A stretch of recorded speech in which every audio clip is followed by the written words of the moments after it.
solea Wendigo, Nikana taiga, do solea Wendigo. Nikana taiga, do solea Wendigo, Nikana taiga, do solea Wendigo. Hey oh hey Ninjiwa, hey oh hey, hey oh hey, hey oh hey Gaita, hey oh hey, hey ah wewa hey, wea hey. Nikana taiga, do solea Wendigo, Nikana taiga, do solea Wendigo. Nikana taiga, do solea Wendigo, Nikana taiga, do solea Wendigo. Hey oh hey Ninjiwa, hey oh hey, hey oh hey, hey oh hey Gaita, hey oh hey, hey ah wewa hey, wea hey. Nikana taiga, do solea Wendigo. The Windigo is a creature of many faces.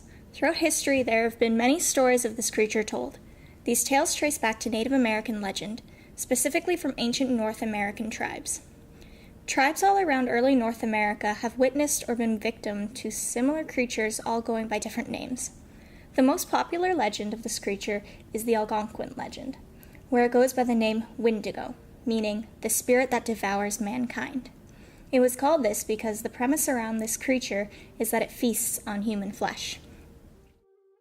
My understanding, growing up in Wiki, growing up on the reserve, you hear stories.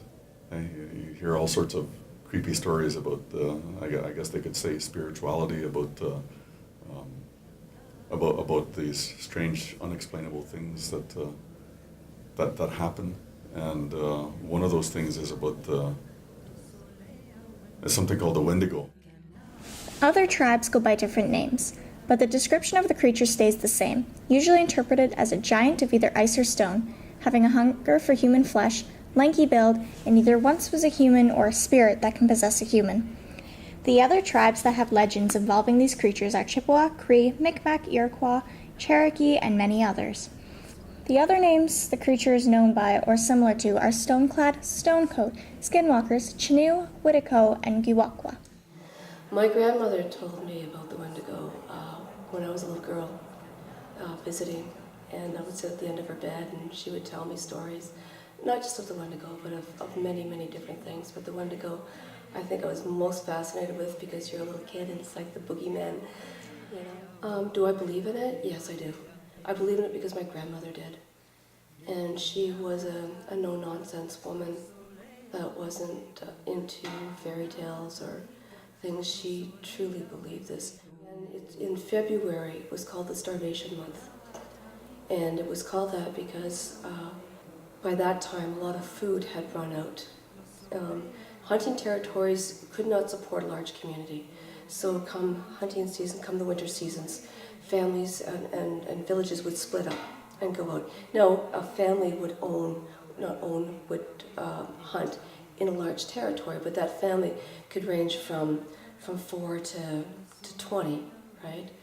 And sometimes those areas weren't sustainable, especially if it was a harsh winter and, they couldn't get the rabbits or the deer or all that sort of stuff, so starvation would set in.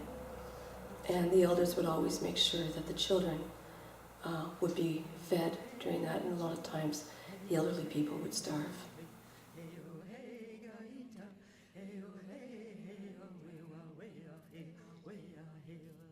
Yeah. If you have time, I can tell you one quick story. The story goes that it was like a really deep winter. All the animals were hard to find or difficult to find, and this particular group of people, this particular village, they were facing starvation. Some of them wanted to break off and go off to a different direction to go hunting, and the elders in the community said, no, we're going to stay here. We're going to be okay. We just have to, packing up everything is just going to require more energy. We don't have that. So the young man led a small group away. Apparently his wife and child were part of this group, and they were trudging around looking looking for prey, right? They were hunting.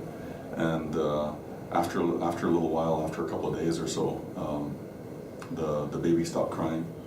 And the mother then realized that the baby had died. Well, she, I guess, lost her mind, I guess, became insane from the pain of losing her child. And she blamed her husband. So she decided that she was going to kill him as a revenge of, to try and get rid of that pain. So she attacked him, and in the ensuing fight, he ended up killing her as a result. So he left their bodies, covered up their bodies, wandered off, kept hunting, and then got lost in a storm. Sometime later, the storm was over, and he was kind of still wandering around, and then he saw a wolf, and it was eating something, and he thought, oh boy, here's some food. The wolf has food, so he chased the wolf away and grabbed this chunk of meat, and he started eating, right? Because he was famished, right? Going 2 or 3 weeks without food. He slowly began to realize that the surroundings here were familiar, and as he looked around, he realized that this is the spot where he had buried his wife and his child, and what he was actually eating, the meat that he was actually eating, was them, and that made his mind just collapse.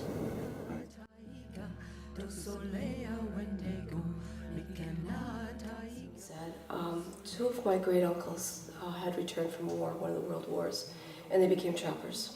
And it's my grandmother's brothers, Oliver and Albert, and they trapped in the far north. And they recounted to her the story of one night on their trap lines. It was during a horrible blizzard, but they heard this unearthly scream constantly through the howling wind, and they said the smell of decayed meat was so strong. And the next morning, when the storm had cleared and they went out, their metal traps were just twisted wreckage. We don't know everything, and we don't. There's no way that we can understand what the universe holds, let alone our planet. There are things out there that are unexplainable that I don't care how scientific your mind is, you have to agree that not everything's explainable. And we have great tracts of land in this country that anything can live in.